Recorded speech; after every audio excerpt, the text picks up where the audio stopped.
olhando para Jesus, fazendo milagres, prodígios, curando, alimentando, ensinando e fazendo tantas coisas extraordinárias. É esse aqui, vamos fazê-lo rei, vamos levantá-lo, vamos levantar uma guerrilha, vamos resistir Roma, vamos mostrar que ele é o rei que nós precisamos. E Jesus foge dessa agenda, foge dessa agenda. Jesus pega o barco, vai lá de novo para Cafarnaum. No outro dia a multidão se junta de novo, não porque estava agora interessada no reino de Deus, mas no pão que perece. E Jesus faz um longo discurso sobre o pão da vida, mostrando que é necessário não só que você encha o seu estômago, mas que você encha o vazio da sua alma com a verdade que salva, que perdoa, que restaura, que liberta, que faz do homem uma nova criatura. E diz a Bíblia que o povo começou a dizer: dura esse discurso, e muitos começaram a abandonar a Jesus. E Jesus então se volta para os seus discípulos e pergunta: e vós quereis também retirar-vos? E Pedro responde: Senhor, para quem iremos? Só tu tens as palavras de vida eterna. Eu quero dizer que você pode ser a pessoa mais rica dessa cidade, você pode ser a pessoa mais culta dessa cidade, você pode ser a pessoa mais influente dessa cidade, mas se você não tem Jesus, se você não se alimenta de Jesus, se Ele não é o pão da vida para lhe dar salvação e vida eterna, você ainda não encontrou o verdadeiro significado da sua existência. Hoje Jesus está aqui, e Ele é o pão da vida. Se você se alimentar dEle, você viverá eternamente. Está escrito o seguinte: depois dessas coisas, atravessou Jesus o mar da Galileia, que é o de Tiberíades. Seguiu numerosa multidão, porque tinham visto os sinais que ele fazia na cura dos enfermos.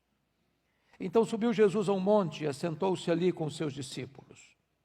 Ora, a Páscoa, a festa dos judeus, estava próxima. Então Jesus, erguendo os olhos e vendo que grande multidão vinha ter com ele, disse a Filipe: onde compraremos pães para lhes dar a comer? Mas dizia isto para o experimentar, porque ele bem sabia o que estava para fazer. Respondeu-lhe Filipe: não lhes bastariam 200 denários de pão para receber cada um seu pedaço? Um dos seus discípulos, chamado André, irmão de Simão Pedro, informou Jesus: está aí um rapaz que tem 5 pães de cevada e 2 peixinhos. Mas isto que é para tanta gente? Disse Jesus: fazei o povo assentar-se, pois havia naquele lugar muita relva. Assentaram-se, pois, os homens em número de quase 5.000. Então Jesus tomou os pães e, tendo dado graças, distribuiu-os entre eles, e também igualmente os peixes, quanto queriam. E quando já estavam fartos, disse Jesus aos seus discípulos: recolhei os pedaços que sobraram, para que nada se perca. Assim, pois, o fizeram, e encheram 12 cestos de pedaços dos 5 pães de cevada que sobraram aos que haviam comido. Vendo, pois, os homens o sinal que Jesus fizera, disseram: este é verdadeiramente o profeta que devia vir ao mundo. Sabendo, pois, Jesus que estavam para vir com o intuito de arrebatá-lo para o proclamarem rei, retirou-se novamente sozinho para o monte. Amém. Irmãos queridos, este é o milagre público de Jesus mais bem documentado de toda a Escritura. Esse milagre, além de ser praticado na presença de quase 5.000 homens, fora mulheres e crianças, J. Carson, quando examinava essa passagem, diz que deveria ser aproximadamente 20.000 pessoas. Jesus realiza então este prodígio, este sinal diante desta vasta multidão. Esse milagre está registrado em todos os evangelhos, dos sinóticos, Mateus, Marcos e Lucas, e também aqui em João. Vale destacar o contexto em que este milagre foi operado. Os evangelhos sinóticos nos informam que 2 motivos levaram Jesus a sair com os seus discípulos para este lugar deserto. Primeiramente, porque a agenda deles estava muito congestionada, eles não tinham tempo sequer para comer. Então precisavam de um tempo de descanso, um tempo de férias, diríamos nós hoje. Segundo lugar, eles acabaram de receber uma trágica notícia. O primo de Jesus, o precursor de Jesus, João Batista, havia sido degolado por ordem de Herodes Antipas. E esta notícia trágica também mexe emocionalmente com seus discípulos, já esgotados da faina intensa, do trabalho intenso. Pois bem, então diz o texto que eles saem para um local para descansarem.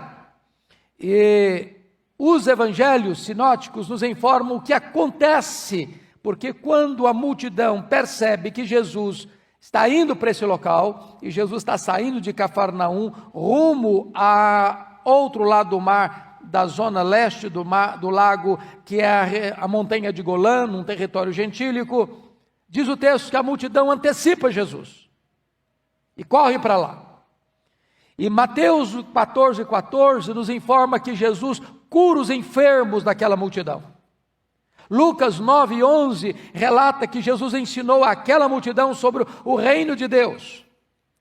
Mas Marcos 6:34 nos informa que Jesus, movido de compaixão, olhou para aquela multidão como ovelhas sem pastor. É curioso que quando os discípulos veem aquela multidão, eles têm que tomar alguma decisão. Então notem comigo quais foram os expedientes tomados ali. Primeiro, os discípulos, conforme Marcos 6:35, eles disseram a Jesus: Senhor, manda embora essa multidão, despede a multidão. Primeiro, que o lugar é deserto. Segundo, está ficando de noite. Terceiro, que não tem lugar para comer aqui. Então, aqui é um perigo para essa multidão. Então despede a multidão. Qual foi a proposta de Filipe? Quando Jesus testa Filipe, diz: como é que vamos fazer, Filipe, para resolver essa questão? Diz Jesus: onde compraremos pães para dar de comer essa multidão? E Filipe disse: Senhor, a pergunta não é onde, o problema aqui não é local, não é geografia, o problema é que nós não temos grana, tem dinheiro. Então, sem dinheiro não se compra nada, então não tem solução para esse problema. É deserto, está ficando de noite, tem uma multidão aqui, essa multidão está faminta, essa multidão está doente, então não tem solução para esse problema. Aí vem a solução do André, que chega para Jesus com a informação: Senhor, está aí um rapazinho que tem no seu lanche pessoal 5 pães de cevada e 2 peixinhos. Mas ele também já adianta. Mas o que é isso para tanta gente? Então nós temos um déficit aqui insuperável. E é nesse momento então, irmãos, cercados de impossibilidades humanas, que os evangelistas nos informam, os outros evangelistas nos informam que Jesus disse para eles: dai-lhes vós mesmos de comer. É claro que nós temos uma aplicação espiritual para isto, porque este evangelho, irmãos, o evangelho de João, conforme o capítulo 20, verso 31, foi escrito com um propósito: para que as pessoas, ao olharem os sinais que Jesus estava fazendo, ou seja, os seus milagres, pudessem crer que ele era o Filho de Deus, e crendo nele, recebessem a vida eterna. E João escreve este evangelho e prova que Jesus é o Filho de Deus de 2 maneiras. Primeiro, pelos sinais. E João seleciona 7 sinais, 7 milagres que Jesus Cristo fez. Capítulo 2, ele transforma a água em vinho. No capítulo 4, ele cura o filho do oficial.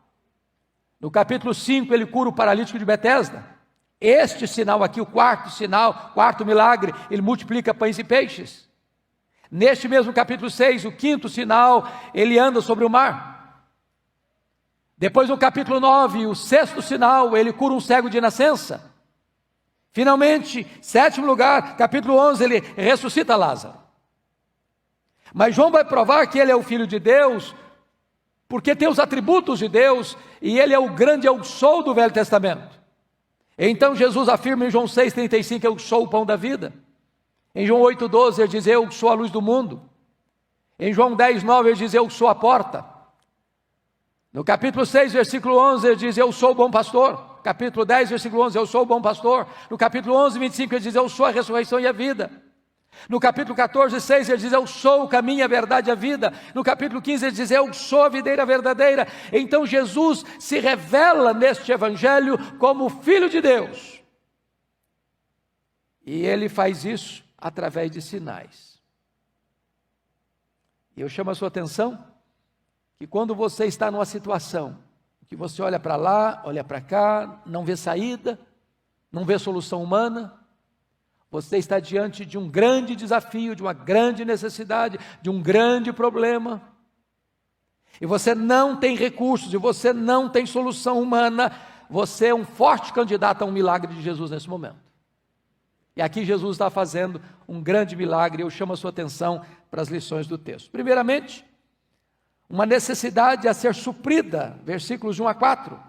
Eles estão nas montanhas de Golã, eles estão num deserto, há uma grande multidão, essa multidão está faminta, tem gente doente nessa multidão, essa multidão está como ovelhas sem pastor, sem rumo, sem direção, está chegando a noite, eles não têm recursos, a motivação dessa multidão não era boa, essa multidão só está atrás do pão que perece.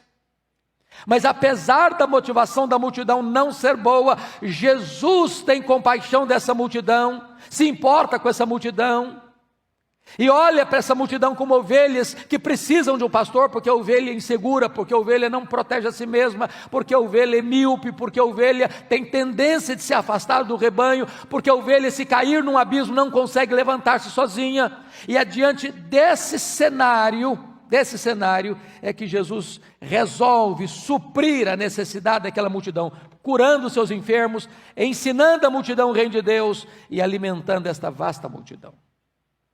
Irmãos, quando eu olho para a igreja, diante de tantos desafios, uma cidade como São Paulo, grande São Paulo, com 20 milhões de pessoas, tantas carências, tantas necessidades, quando eu olho para a nossa nação com tantas necessidades, mundo afora com tantas necessidades, e Jesus orienta a você e a mim, dai-lhes vós mesmos de comer. E você pode argumentar, mas Senhor, nós não temos dinheiro, Senhor, mas nós não temos recursos, Senhor, nós somos pequenos, Senhor, nós somos poucos, Senhor, o desafio é muito grande. E esse é o ponto, a necessidade precisa ser suprida. Essa é a primeira verdade do texto. Segunda verdade, uma visão a ser compreendida. Os versos 5 a 7, está escrito o seguinte, que Jesus erguendo os olhos e vendo a grande multidão.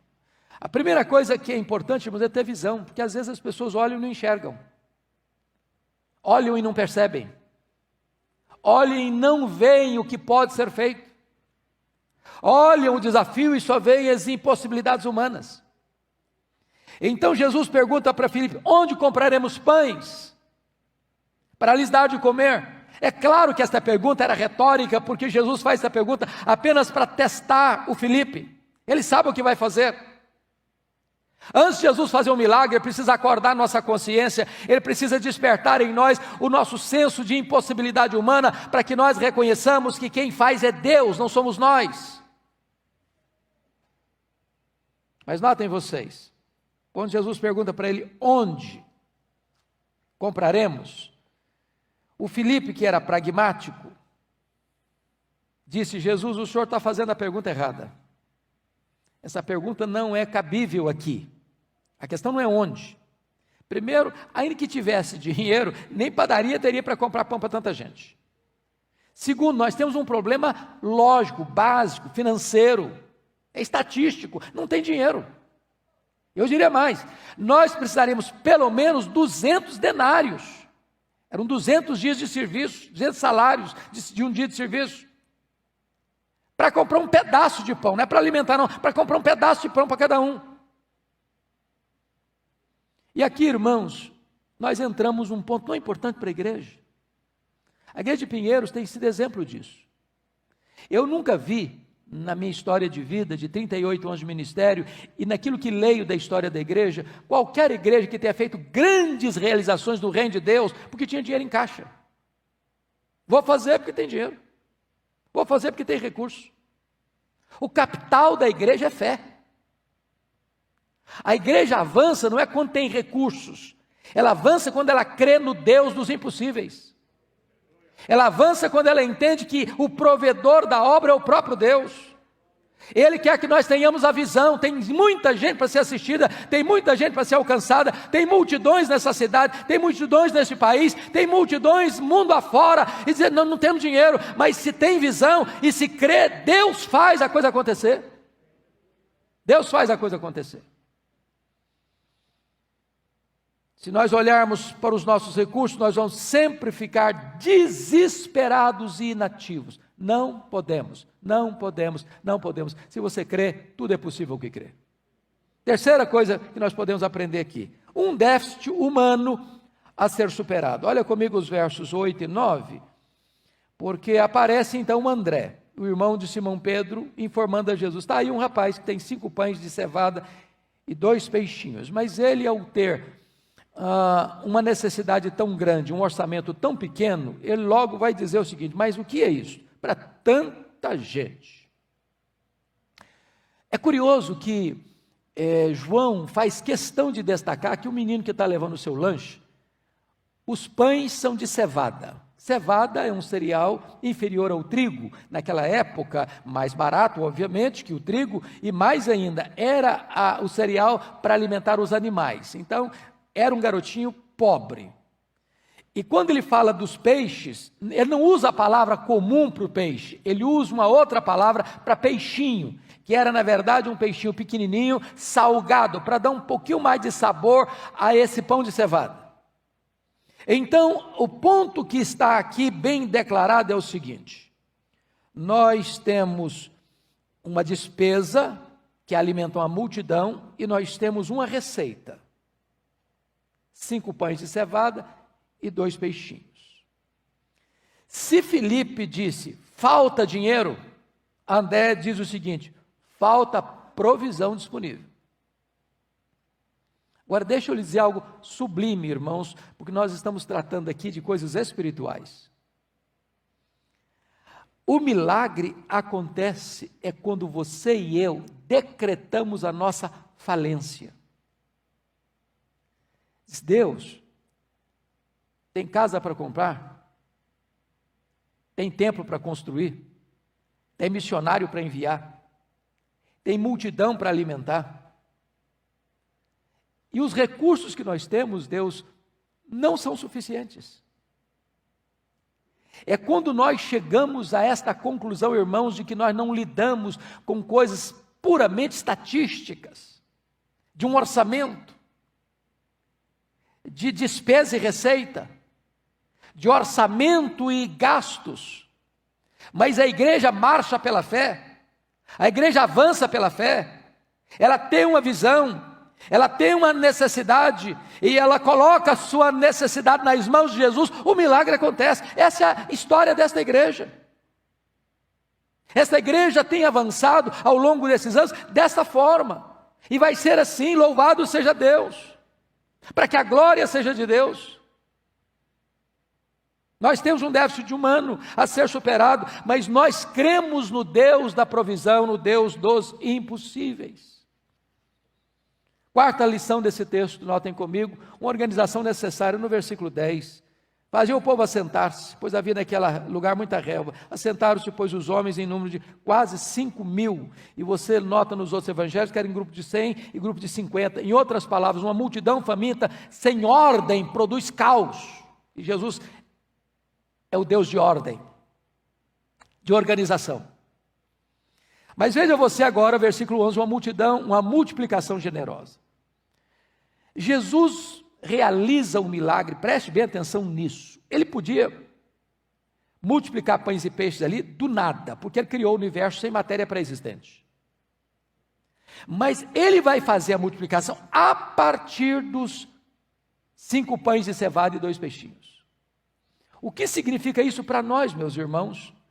Significa o seguinte: ponha o seu pouco nas mãos de Jesus. E com o pouco que você pôs nas mãos dele, ele vai fazer o milagre. Traga o seu pouco. O que Deus requer da igreja, irmãos, é fidelidade. Fidelidade.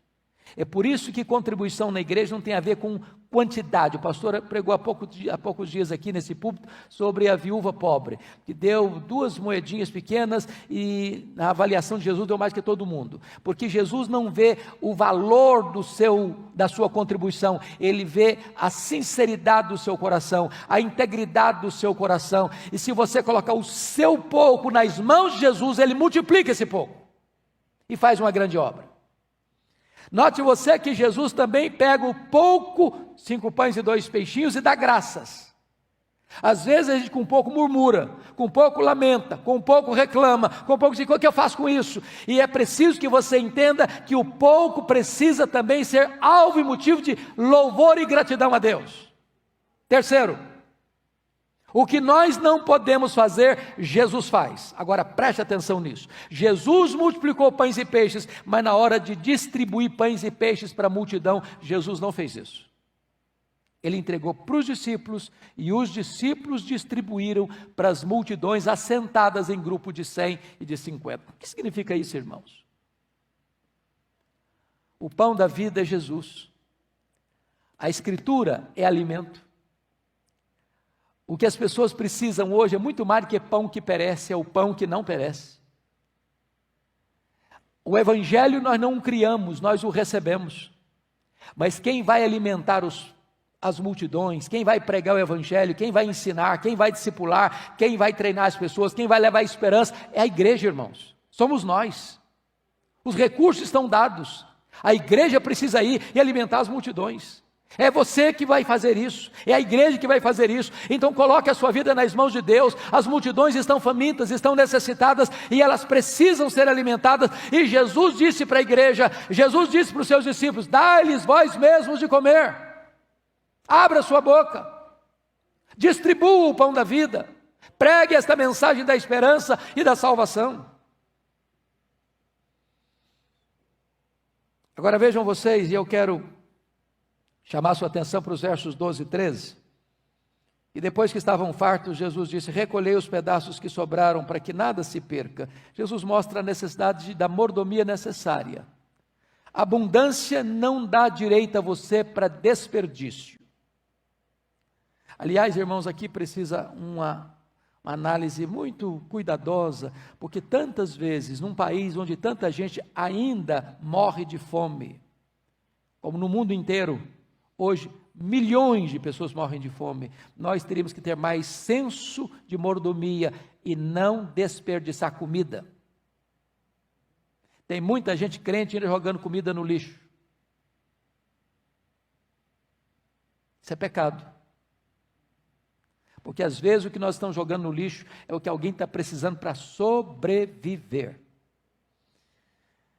Em 1991, pastor Erival, eu estive na missão Quacis-Abanto, e onde aconteceu um grande avivamento em 1966, e caravanas do mundo inteiro iam para lá. A nossa caravana tinha quase 100 pessoas, e eles davam a hospedagem e comida para todo mundo.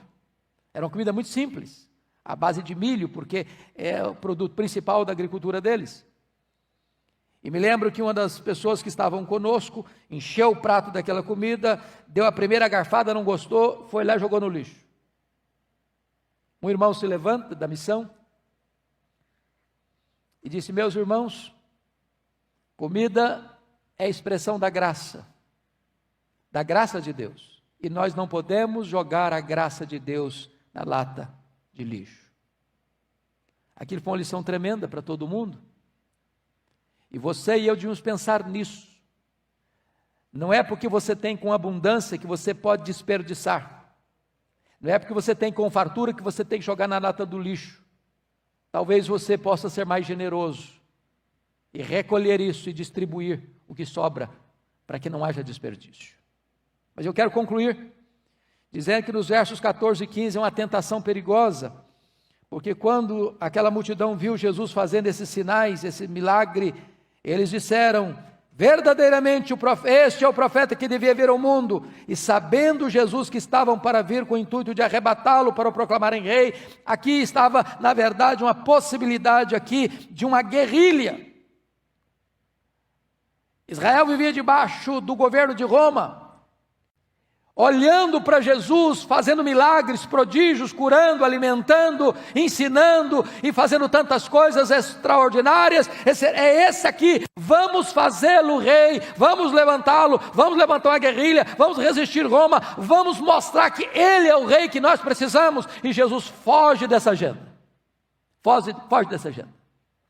Jesus pega o barco, vai lá de novo para Cafarnaum. No outro dia a multidão se junta de novo, não porque estava agora interessada no reino de Deus, mas no pão que perece. E Jesus faz um longo discurso sobre o pão da vida, mostrando que é necessário não só que você encha o seu estômago, mas que você encha o vazio da sua alma com a verdade que salva, que perdoa, que restaura, que liberta, que faz do homem uma nova criatura. E diz a Bíblia que o povo começou a dizer: dura esse discurso, e muitos começaram a abandonar a Jesus. E Jesus então se volta para os seus discípulos e pergunta: e vós, quereis também retirar-vos? E Pedro responde: Senhor, para que iremos? Só tu tens as palavras de vida eterna. Eu quero dizer que você pode ser a pessoa mais rica dessa cidade, você pode ser a pessoa mais culta dessa cidade, você pode ser a pessoa mais influente dessa cidade, mas se você não tem Jesus, se você não se alimenta de Jesus, se Ele não é o pão da vida para lhe dar salvação e vida eterna, você ainda não encontrou o verdadeiro significado da sua existência. Hoje Jesus está aqui, e Ele é o pão da vida. Se você se alimentar dEle, você viverá eternamente. Vamos ficar em pé e vamos orar.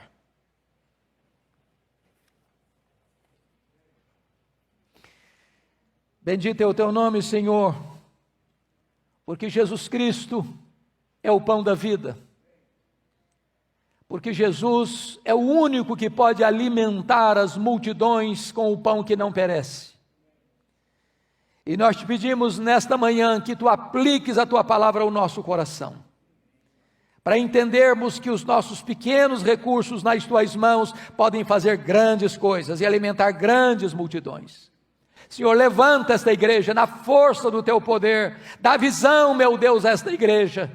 E, meu Deus, que nós coloquemos o pouco que temos nas tuas mãos para vermos as maravilhas que tu hás de continuar operando nesta igreja e através desta igreja.